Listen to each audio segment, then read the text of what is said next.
तो बड़ी अहम खबर है, बिहार से जुड़ी हुई जातीय जनगणना पर पटना हाईकोर्ट ने अंतरिम रोक लगवा दी है। 3 जुलाई को जातीय जनगणना मामले पर अगली सुनवाई होगी।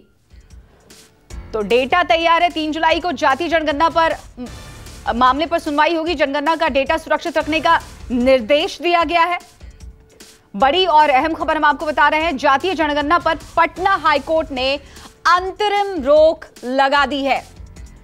तो फिलहाल जातीय जनगणना पर रोक है। पटना हाईकोर्ट का बड़ा फैसला। जातीय जनगणना को लेकर देश भर में बड़ा बवाल हुआ। अब देखिए, फिलहाल बिहार प्रदेश की बात करें तो जातीय जनगणना पर रोक। उच्च न्यायालय इंटरिम ऑर्डर में इसको समझा कि नहीं, जो प्रोसेस अडॉप्ट किया बिहार सरकार वो असंवैधानिक है। इतना ही नहीं, हम लोग का जो पॉइंट था कि देश है, एक बार पढ़ा जाएगा और पढ़ने के बाद ही जो है सरकार का अगला कदम होगा। लेकिन एक बात तो स्पष्ट है और सब लोगों को ये पता था कि ये कास्ट बेस्ड सर्वे है, जाति आधारित गणना, ये जाति कास्ट सेंसस नहीं है, ये सर्वे था। और ये कोई ना सरकार की अंतिम या पहली सर्वे है। लेकिन सब लोग, हम लोगों की यही चाहत थी, आदरणीय लालू जी हों, नीतीश जी हों, या जो हमारी सरकार नीतीश जी के नेतृत्व में बनी है, हम लोग प्रतिबद्ध हैं ये सर्वे कराने के लिए। और ये लोगों के हित के लिए था और जनता की मांग भी थी कि ये सर्वे जो है होना चाहिए। इस सर्वे से फ़ायदा ये होता, हम लोग की जो चाहत थी, हमारी सरकार की जो चाहत थी, गरीबी को दूर करना, पिछड़ापन को दूर करना और समाज के अंतिम पैदान तक सरकार की योजनाओं तक लाभ लोगों को, गरीबों को कैसे पहुँचे, ये सारा उसमें था। इसमें आर्थिक स्थिति क्या है लोगों की, ये भी था। और ये जो सर्वे था कोई विशेष जाति को लेकर के नहीं था, ये तो सब के लिए था। हालांकि जो जजमेंट आया है उसको अध्ययन किया जाएगा, पढ़ा जाएगा, क्या कदम होगा वो देखा जाएगा। लेकिन गरीब विरोधी, आरक्षण विरोधी हमेशा से भाजपा रही है। आज खुशी मना रही होगी, खुशियां मना रहे होंगे, लेकिन हम लोग अपने पक्ष को जो है एक बार जजमेंट आ जाए, देख लिया जाए, उसके बाद रणनीति दे करके क्या फैसला होगा अपने पक्ष को हम लोग रखेंगे। लेकिन देखिए, आज नहीं कल तो ये कराना ही है, चाहे कहीं की भी सरकार हो। बिना इसके ना राज आगे बढ़ सकता है, ना तरक्की हो सकती है, ना गरीबी, ना पिछड़ापन को दूर किया जा सकता है।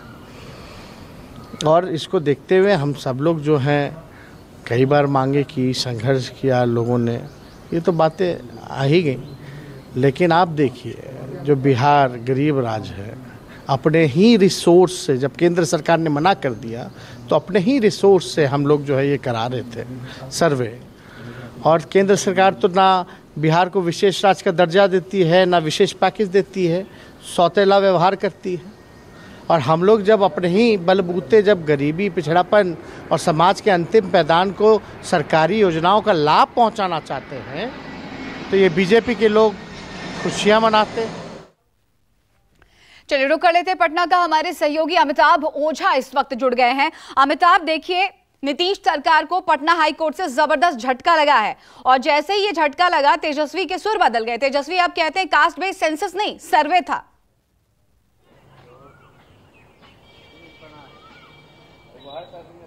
जी बिल्कुल, देखिए, इस मामले को लेकर सबसे पहले ये मामला गया था 24 अप्रैल को सुप्रीम कोर्ट गया था और जहां से सुप्रीम कोर्ट ने कहा था इसे पटना हाई कोर्ट को रेफर किया था। और पिछले 2 दिनों से इस मामले को लेकर पटना हाई कोर्ट में सुनवाई चल रही थी और दोनों दिन, पहला दिन सरकार ने एफिडेविट नहीं किया, उसे समय दिया गया। मंगलवार को फिर इस पर बहस हुई थी और उस दौरान जो बातें सामने आई थी, उसके बाद आज जब कल फैसला, पूरी जो बहस थी वो पूरी कर ली गई थी और आज इस मामले को लेकर फैसला आया। और जो हाई कोर्ट के चीफ जस्टिस हैं, जस्टिस के विनोद चंद्रन, उन्होंने पूरी दलीलें सुनने के बाद जो अपने जो आदेश दिए उसमें साफ तौर पे कहा है कि ये जो फैसला लिया गया था सरकार की तरफ से उसमें कई खामियां थी, इसके लिए कानून नहीं बनाया गया था। जैसा कि कहा गया कि हम आर्थिक सर्वे करा रहे थे और जनगणना नहीं करा रहे थे, इनको लेकर बोला गया कि अगर ऐसा था तो आप कानून बनाकर इसे पारित कर सकते हो। तो सरकार ये बताने में असफल रही थी कि इसका उद्देश्य क्या है, किन उद्देश्य के तहत ये जो है गणना वो कराई जाती थी। दूसरी इसमें मामला यह आ रहा था कि निजी जो सुरक्षा की होती है, निजी